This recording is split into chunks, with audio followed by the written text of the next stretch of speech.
pertence ao Senhor. Bom dia, queridos. Estamos aqui mais uma vez. Hoje nós estaremos estudando a mulher samaritana. O nosso tema, como todos estamos sabendo, é a gente como a gente.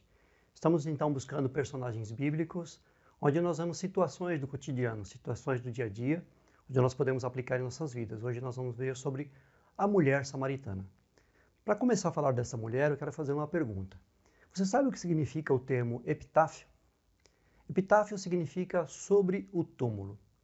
Normalmente esse termo se refere a frases que são escritas geralmente em placas de mármore ou de metal, que são colocadas sobre túmulos para homenagear as pessoas que lá estão. Graça Smith é uma desconhecida. Ela tem sobre o seu túmulo o seguinte epitáfio: dorme, mas não descansa. Ela amou, mas não foi amada. Tentou agradar, mas não agradou. Morreu como viveu sozinha. Ninguém sabe se essa mulher foi autora destas palavras ou se ela apenas as viveu. Será que ela mereceu tanto sofrimento? Às vezes eu me pergunto, talvez você também se pergunte, por que será que algumas pessoas têm a vida tão frutífera e outras uma vida tão insignificante? Amou, mas não foi amada. Talvez ela teve noites longas e vazias e de silêncio. Tentou agradar, mas não agradou. Ela não recebeu agrado, talvez a sua vida foi uma eterna decepção. Morreu como viveu sozinha. Atualmente, como vocês já sabem, nós temos mais ou menos 8 bilhões de pessoas sobre a Terra. E mesmo assim, a maioria dessas pessoas vivem sozinhas. Quantas Graças Smith vivem por aí? Quantas pessoas ainda hoje morrem na solidão em que vivem? Por exemplo, um morador de rua, uma criança abandonada, um homem idoso que circula sem destino, pessoas que sofreram grandes perdas. Muitos que já não se acham necessários neste mundo. Alguns que já se convenceram que ninguém se importa. Vítimas do sofrimento e da insignificância. A não ser que alguém faça alguma coisa, muitas dessas pessoas vão morrer como viveram, assim como Graça, vão morrer sozinhas. E é por isso que a história que nós vamos ver hoje é uma história muito comum para mim e para você e para mais de 8 bilhões de pessoas que vivem sobre esta terra. A mulher samaritana. O texto que nós vamos tratar hoje está em João, capítulo 4, versículos 6 a 29, que eu vou ler agora. Diz assim: havia ali o poço de Jacó. Jesus, cansado da viagem, sentou-se à beira do poço. Isto se deu por volta do meio-dia. Nisso, veio uma mulher samaritana tirar água. Disse Jesus: dê-me um pouco de água. Os seus discípulos tinham ido à cidade para comprar comida. A mulher samaritana lhe perguntou: como o Senhor, sendo judeu, pede a mim, uma samaritana, água para beber? Pois os judeus não se dão bem com os samaritanos. Jesus lhe respondeu: se você conhecesse o dom de Deus e quem lhe está pedindo água, você lhe teria pedido e ele lhe teria dado água da vida. Disse a mulher: o Senhor não tem como tirar água, e o poço é fundo. Onde você pode conseguir água viva?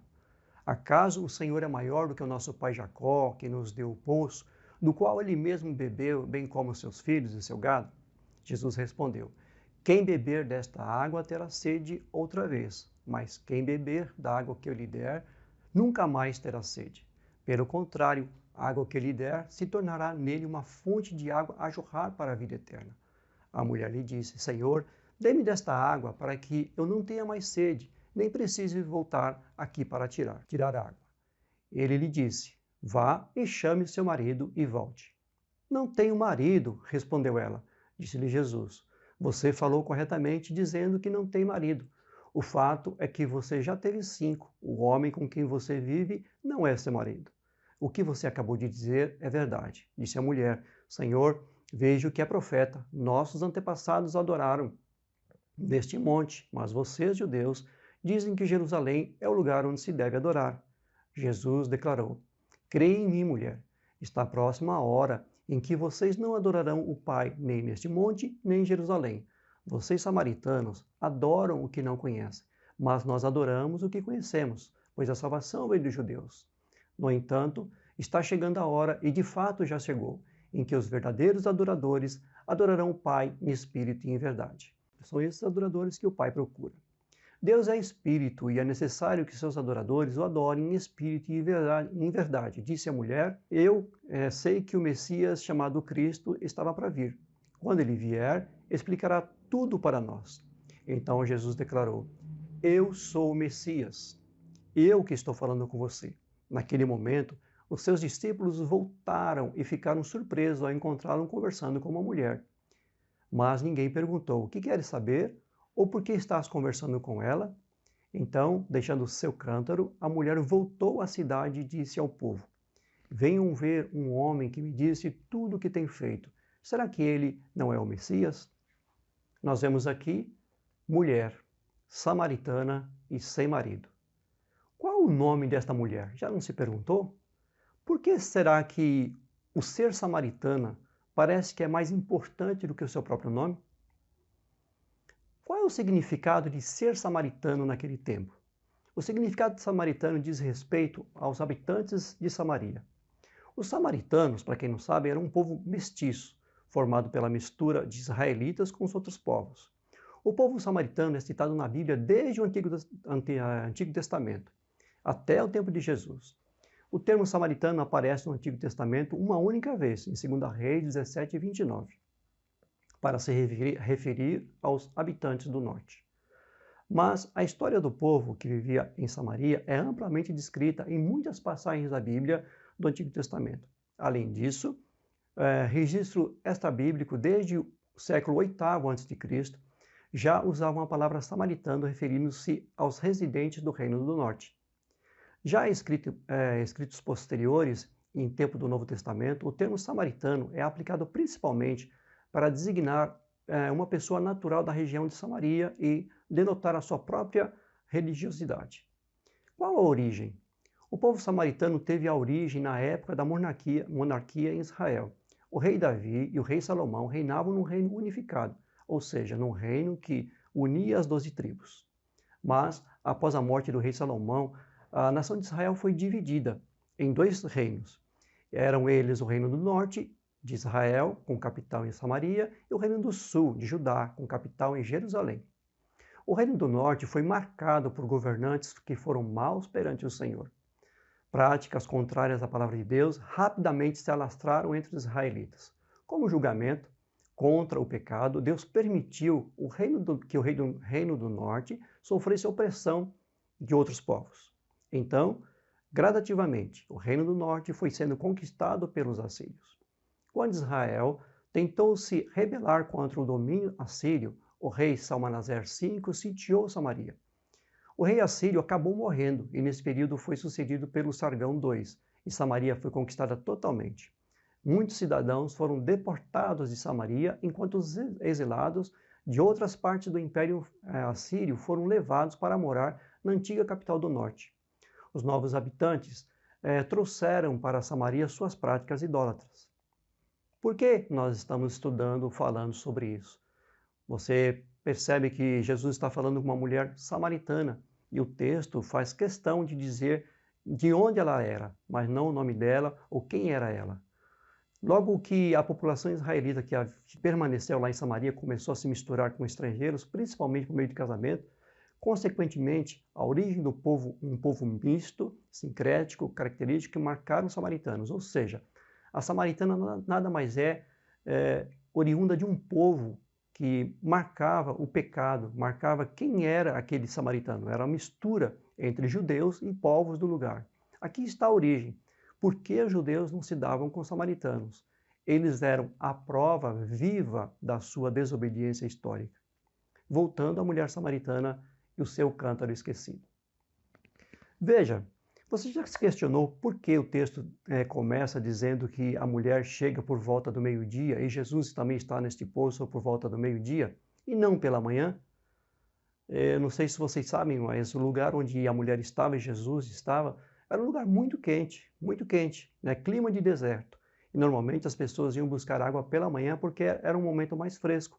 Mas iam muitas pessoas, elas iam em grupo, iam se protegendo e ao mesmo tempo o clima estava mais ameno. E com certeza iam várias pessoas.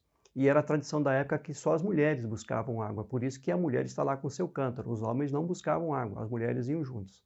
Por que será que essa mulher não foi de manhã como todas as pessoas iam? Por que será que essa mulher sem nome próprio conhecido, casada por 5 vezes, talvez com 5 rejeições diferentes, por que a mulher samaritana sozinha? Por que será que ela foi neste momento, nesse horário que não era próprio para as pessoas buscarem água? Esta mulher, ela sabia, provavelmente na pele, o que é ser insignificante, o que é ser rejeitada, o que é ser maltratada. A não ser que alguém intervisse na vida desta mulher, ela morreria como aquela mulher que nós vimos no começo, Graça Smith. Ela morreria sozinha. O epitáfio daquela mulher, talvez do Antigo Testamento, dessa mulher samaritana, talvez esse epitáfio seria o dela. Morreu como viveu sozinha. Poderia ser o dela, se não fosse o que aconteceu aqui nesse texto. Alguém interviu, alguém mudou tudo na história dessa mulher. Se você pedir, eu te darei água. A água que mata a sede eterna da solidão, disse um estranho a esta mulher. Ela foi no meio do dia, o que não era costume para esta época, como nós já ouvimos. Talvez ela estivesse acabado a sua água e ela precisasse de mais um pouco. Mas talvez ela estivesse fugindo daqueles comentários. Sabe aqueles que você já ouviu um dia? Lá vem ela. Eu soube que ela dorme com qualquer um. Dizem que ela já está com outro. Fale baixo, né? Ela está chegando. Você já foi vítima desses comentários, desses julgamentos? Esta mulher provavelmente era vítima disto. Será que foi por isso que ela evitou as pessoas?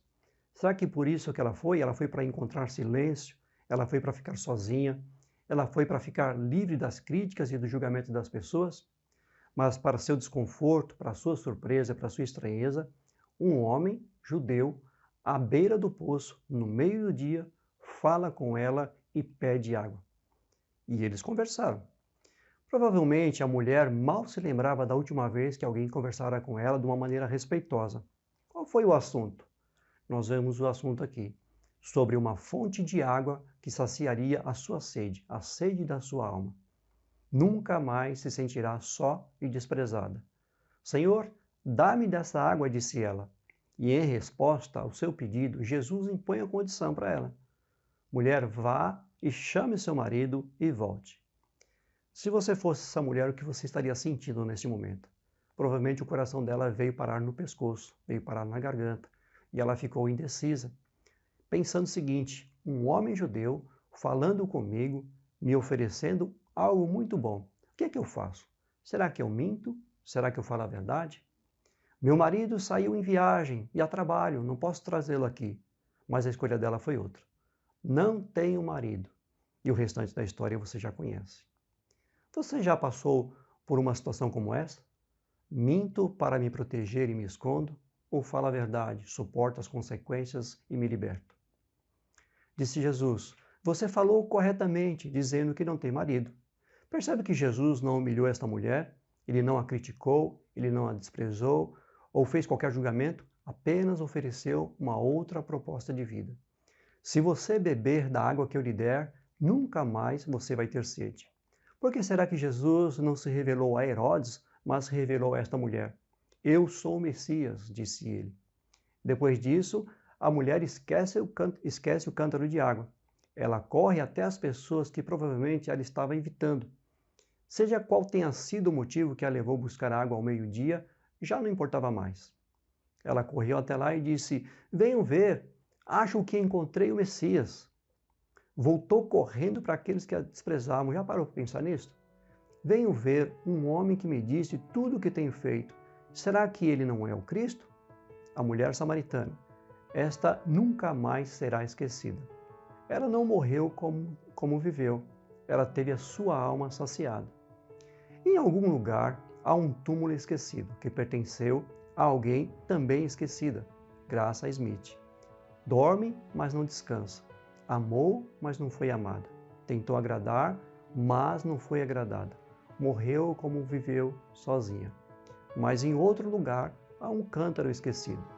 Nele não há nenhuma palavra gravada, mas é um cântaro de grande significado, pois ali a insignificância foi sepultada, pois ali uma mulher teve a sua sede saciada por toda a eternidade. E talvez essa mulher samaritana represente a mim, represente a você. Vou deixar aqui algumas perguntas para você conversar com os seus irmãos aí e também para refletir, para a gente poder conversar sobre a história desta mulher. Primeira pergunta é a seguinte: quem mais te representa hoje? A mulher samaritana ou Graça Smith? Você já passou por esse desafio? Encarar a verdade, mudar de vida ou mentir para você mesmo por medo do que possa acontecer? Em que a história da mulher samaritana mais te encoraja ou desencoraja? Espero que esse texto sirva para que a gente possa pensar e repensar que pessoas no Antigo Testamento, no Novo Testamento, foram como eu e como você, gente como a gente.